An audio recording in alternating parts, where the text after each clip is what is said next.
Narayana. Hari Om and good evening from New York City. Only when you know gold can you see gold. And if you don't know gold, though your eyes may be seeing gold, you don't know that's actually gold. And that's a simple physical example.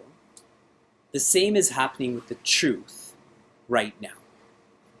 We have to know the truth to be able to feel that truth.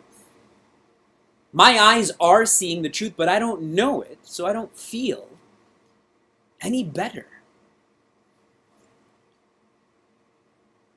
Right now, we know the untruth deeply. We believe that articles, beings, circumstances are the source of joy. That I should live my life for pleasure, possession, position. And I know this so deeply, which is why I can't shake my lifestyle. I can't shake my vision despite being exposed deeply to self-development, to Vedanta. It is only through reflection that one can start to let go of the untruth and hold on to the truth. Vicharena nivartate.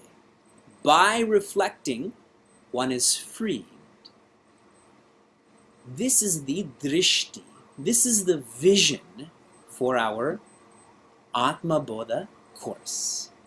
And if you take this up as an acronym, we're really learning the ABCs, you know? How is this course put together? We have the verses. You're holding the book in your hand. We have a commentary on those verses, again, in your book. That book we're trying to internalize through discourses. These discourses are facilitated differently through a dialogue. You have a question, I try to share that answer, I ask you a question, you try to share an answer. Through a discussion, that's another way of facilitating this knowledge. Amongst yourselves, what do we agree? What is contradictory? All of this, all 5 components that I just mentioned, the verses, the commentary, the discourses, the dialogues, the discussions, that's all passive learning. All 5 components that I just shared are in a controlled environment. The same room you've been sitting in for 30 weeks. Only my room is changing, correct? All of your rooms stay the same.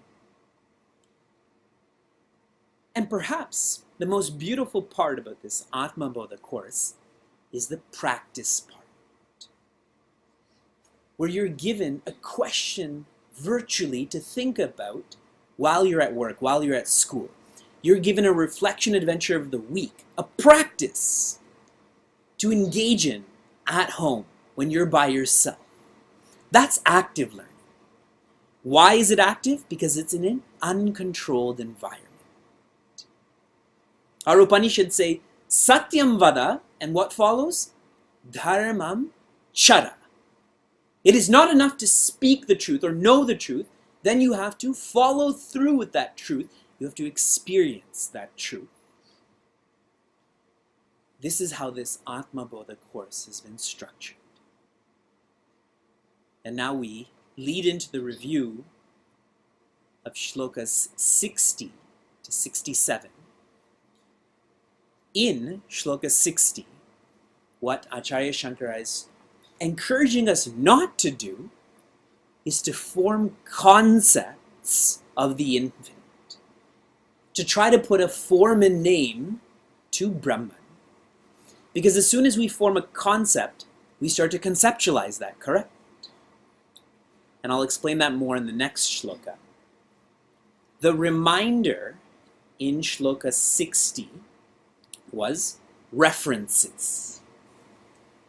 And the sutra references further limits. The more references I have, I'm a boy, I'm this age, this is how long my hair is, this is where I'm born, I have more limits then. In Shloka 61, Acharya Shankara is asking us to feel Brahman, to wear the infinite. See, as soon as we form a concept, we conceptualize, and that conceptualization is always not me. We have this habit, when it comes to advice, to give advice, but not to follow that advice, correct? Not me. And Acharya Shankara reminds us that you are the source. All else is just a symptom. What do you mean, not you? The reminder in 61 is shining. And the sutras, feel the burn. Where do you feel the beginning of life? That's you. In 62, Acharya Shankara is asking us to feel our experiences carefully. When you're engaged in the world, pay attention. Pay attention means pay with time. Are you giving time to understand your actions? And if you are, you'll be committed to those actions. And if you're not, you won't be committed. Be careful of your inner world. Where do thoughts come from? Where do thoughts go? By being careful, we'll start to tune into and feel what has always been there. The reminder in 62 is ball. We took that steel ball that gets heated up. If it's red and hot, it's because fire is there. And our sutra is, infinity glows in the dark. Nothing glows in the dark other than infinity. In Shloka 63, Acharya Shankara brings up different degrees of reality. And he says someone who's evolving evolves from believing in that which is illusory to starting to believe this is not illusory, but this is relative. When I believe in the illusion, I'm deluded. An evolution of that is to not believe the illusion, but you see the illusion. This is just relative. Dreams are relative, rainbows are relative, the sun rising is relative. This is evolution. In 63, the reminder is mirage. And I asked you to remember that word. Maricha is like Maricha. Maricha, when he disguised himself as a deer, that's a mirage. The sutra is evolve from sight to vision. Evolve from sight to vision. If you're using sight, you will be deluded. If you're using vision, you will have a correct relationship with the relative. In 64, Acharya Shankara takes us in our evolution even higher, and he shares, there is no illusion, there is no relativity, there is only divinity. And if there's only divinity, you should feel divine. You should be in a good space, independently joyous. There is no relativity either. Someone had asked one of our Balavar teachers, everything in the world is made up of atoms, correct? The teacher said, yes. What's God made up of? Is God made up of atoms also? God makes the atoms. So deeper than those atoms is existence, and we've only experienced that. The reminder is experiencing. And the sutra for 64 is, being happiness is natural. Today when we took the ferry from Staten Island to Port Authority, Union Station, I'm just making up words in big cities. And Vyasa was in his stroller, and we walked for a good hour, and every few minutes he would just kick his arms and kick his legs and just laugh. Everyone else is on their phones, they're stressed out, they're sweating. Sheila and I keep, how much farther are we? How much farther are we? And he's just kicking his legs and hands. Why, Vyasa? Why? And if I asked him why, he'd just give me a dirty look. Being happiness is natural. In 65, Acharya Shankara shares, if we don't have faith in the previous 64 shlokas, if we don't have faith that our nature is happiness, we are blind. Worse than physical blindness is mental blindness. Many people praise Gandhari. From Vivek's perspective, she should be criticized. Her husband, Dhritarashtra, is mentally blind. When the mind is blind, the intellect has to be stronger, correct? Arjuna is blind temporarily, Bhagavan Krishna has to be stronger.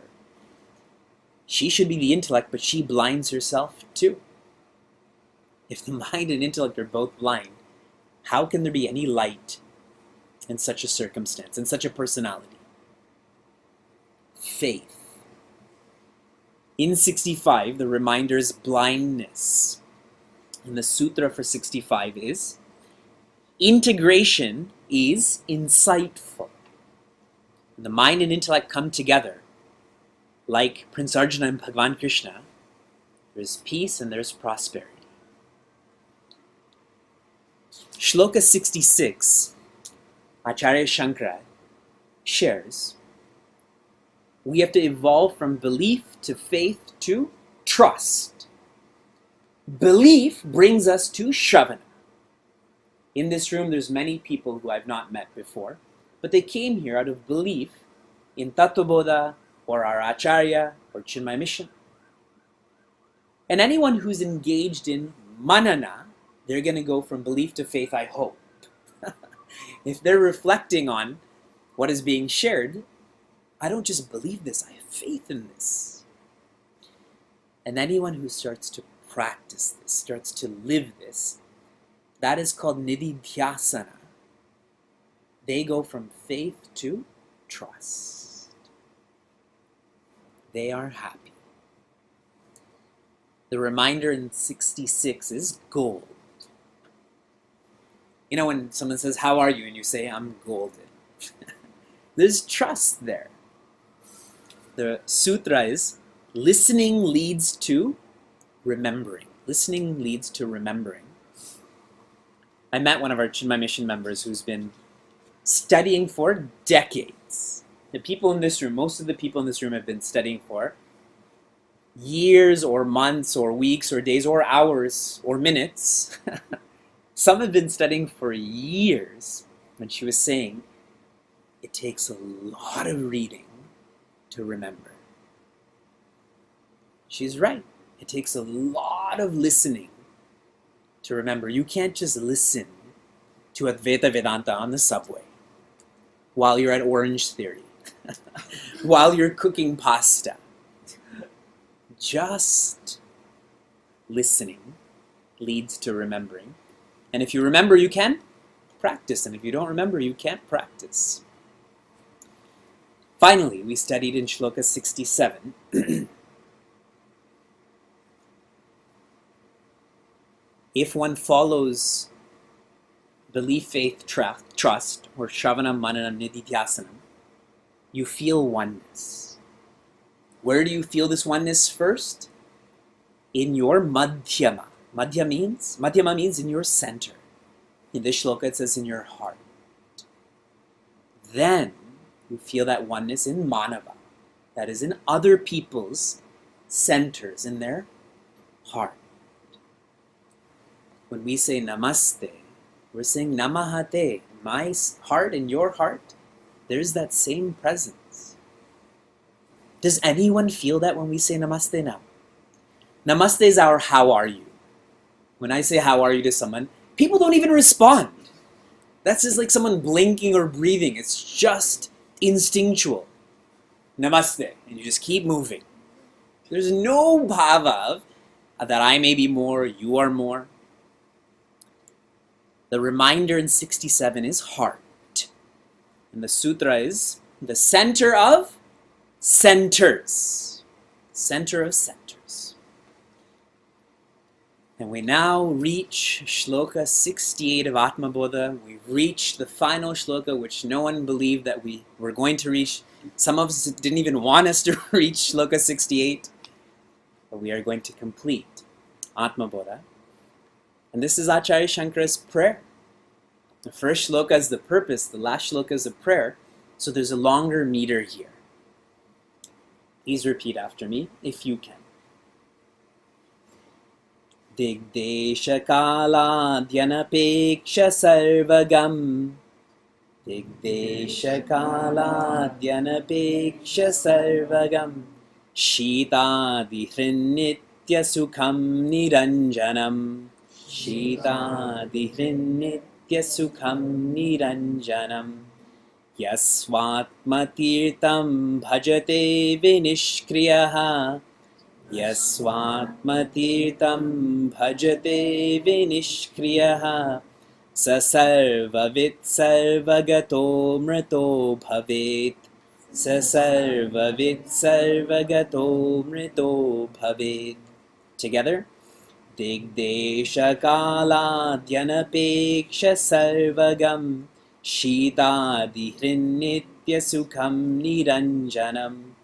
Yasvatma tirtam bhajate vinishkriyaha. Sasarvavit sarvagato mrito bhavet. Acharya Shankara says the last first line that we are going to study. You know these words. Dik, desha, kala. Dik means space. Desha, dik, desha means, we'll call this matter, and kala means time. Anapeksha, independent of space, matter, and time. Independent of space, matter, and time. When you think of what conditions us, we may not have time conditioning us, but space does. We may not have space conditioning us, but matter does. We always have conditionings. Acharya Shankara's prayer here is to be independent without exception. To be joyous, what kind of joy? Independent joy without exception. So much so, at the end of Vivek Chudamani, the Shishya, the disciple, becomes realized and says Hari Om to the Guru, and they part ways. Even that Shishya is internally independent of the Guru.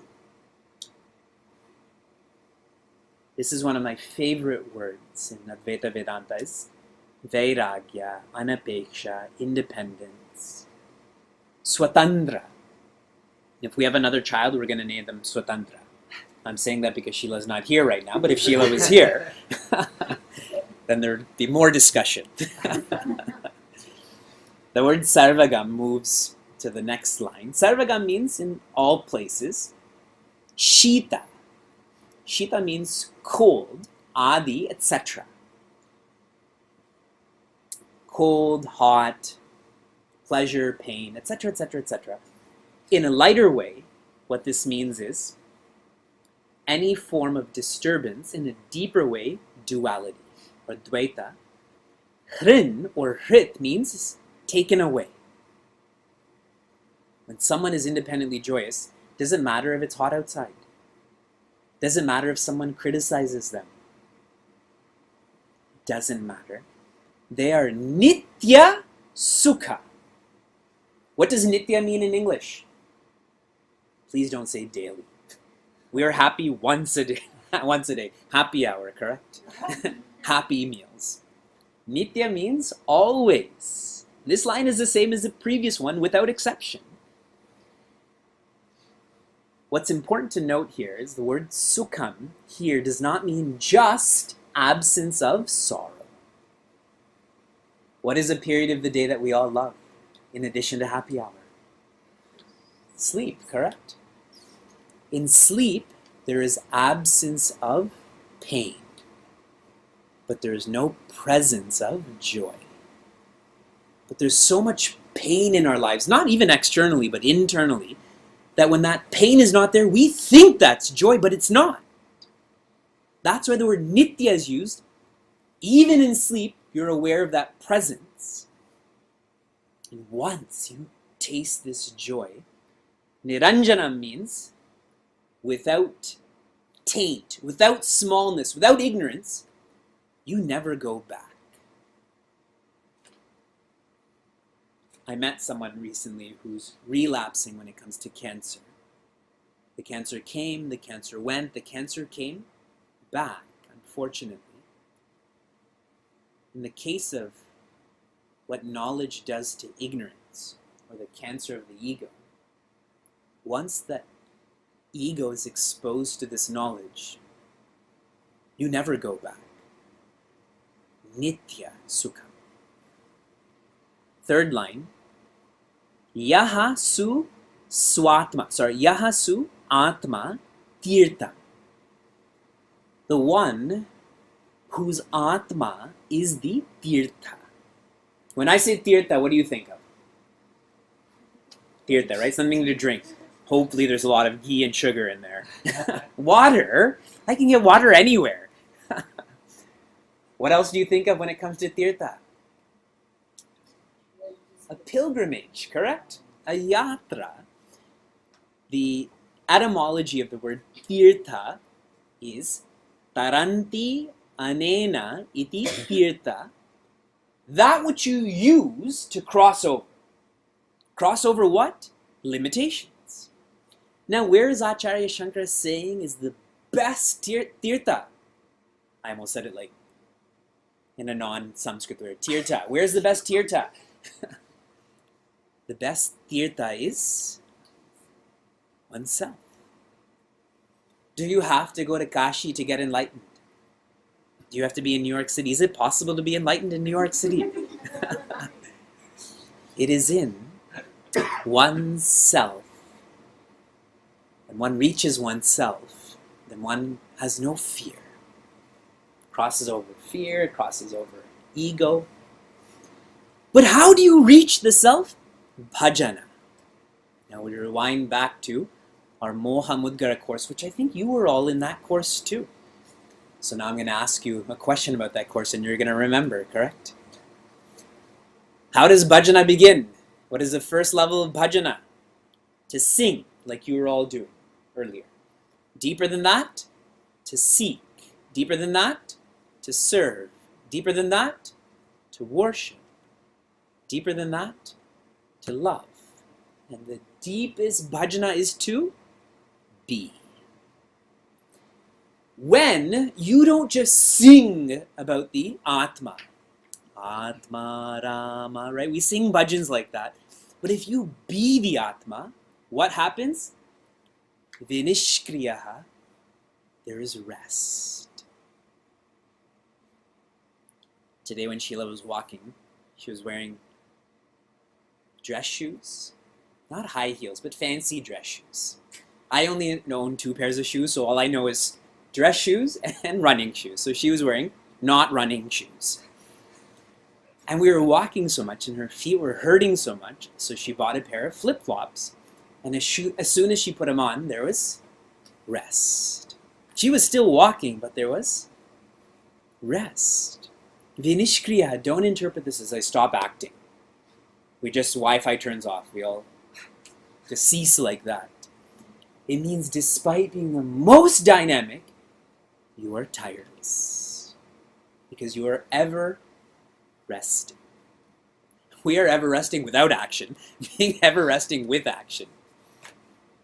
And the last line of Atma Bodha, Sasarvavit, someone who knows the truth, Sarvagataha, where did they know this truth?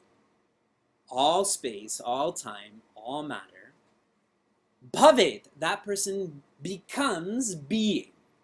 That person becomes Amrita. That person knows oneness and they experience all of the joy of oneness, which is no negativity, no vices, no dependency. The sutra, the last sutra of Atma Bodha for us is live happily ever after. If one has studied Atma Bodha, what should they be remembering? Live happily ever after. As is our tradition, we will all return to Shloka 1. Shloka 1 is our purpose. Sloka 68 is our prayer. Together, let us chant Shloka 1. Tapo bhikshina papanam shantanam vitaraginam mumukshunam apekshoyam Atma bodho vidhiyate. My prayer to Bhagavan Acharya Shankara and to Bhagavan Shiva is that this word vidhiyate, which means to write, that Acharya Shankara is writing Atma Bodha, for us, may this word vidhiyate evolve to anubhuti. May we experience Atma Bodha. May we experience knowing, and not knowing in an information sense, but knowing the way we know the body, breath, mind, intellect, ego. To know deeply we are Atma.